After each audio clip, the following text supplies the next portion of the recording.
पत्नी के गुजर जाने के बाद रिटायर्ड पोस्टमैन सोहन लाल जी गांव छोड़कर मुंबई में अपने बेटे मनीष के बड़े से मकान में आए हुए हैं। मनीष बहुत कोशिशों के बाद उन्हें यहां ला पाया है। यद्यपि वह पहले भी कई बार प्रयास कर चुका था, लेकिन माँ ही बाबूजी को यह कहकर रोक देती थी कि कहाँ वहाँ बेटे बहू की जिंदगी में दखल देने चलेंगे।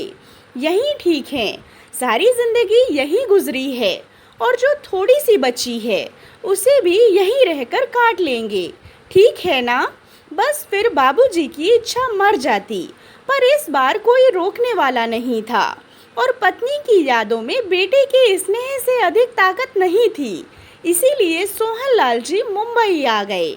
घर में घुसते ही सोहन लाल जी ठिठक कर रुक गए।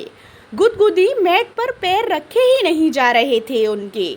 दरवाजे पर उन्हें रुका देखकर मनीष बोला, आइए बाबूजी, अंदर आइए। बेटा, मेरे गंदे पैरों से यह कालीन गंदी तो नहीं हो जाएगी?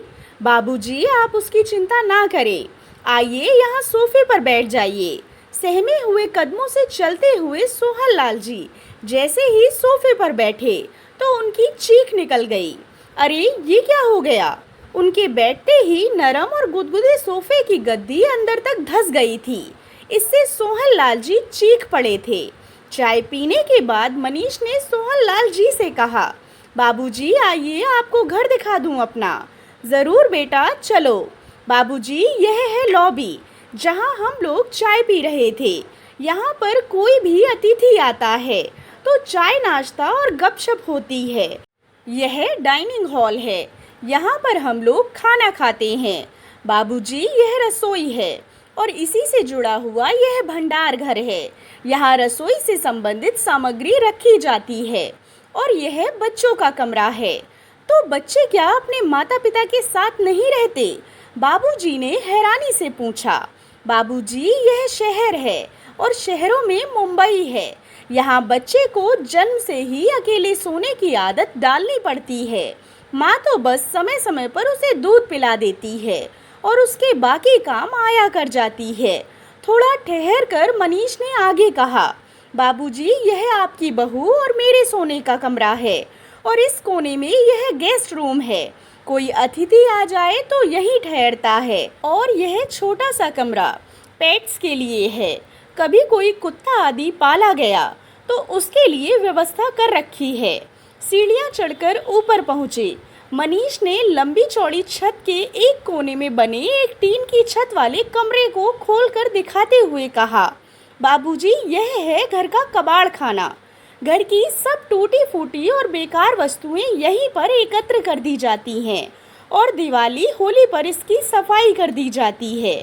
ऊपर ही यह एक बाथरूम और टॉयलेट भी बना हुआ है।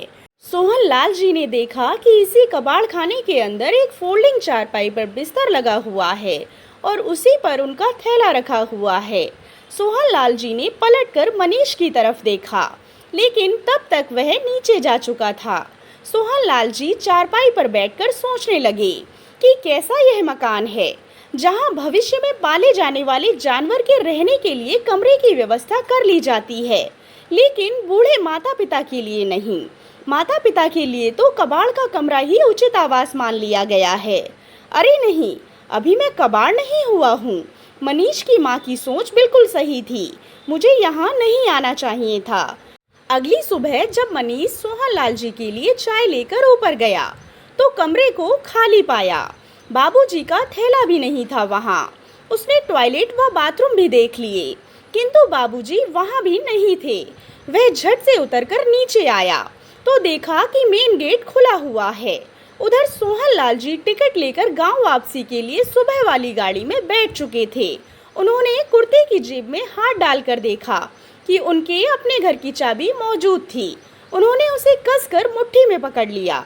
चलती हुई गाड़ी में उनके चेहरे को छू रही हवा उनके इस निर्णय को और भी मजबूत बना रही थी। दोस्तों, जो माता पिता इतनी तकलीफ सहकर अपने बच्चों को पालते हैं, उन्हें भी बुढ़ापे में माता पिता की सुख सुविधाओं का ख्याल रखना चाहिए। आशा करती हूँ आपको कहानी पसंद आई होगी। कहानी पसंद आई हो तो चैनल को सब्सक्राइब करें और कहानी को लाइक एंड शेयर करें। कहानी के बारे में कमेंट कर अपनी राय ज़रूर दें। कहानी सुनने के लिए आप लोगों का बहुत बहुत धन्यवाद।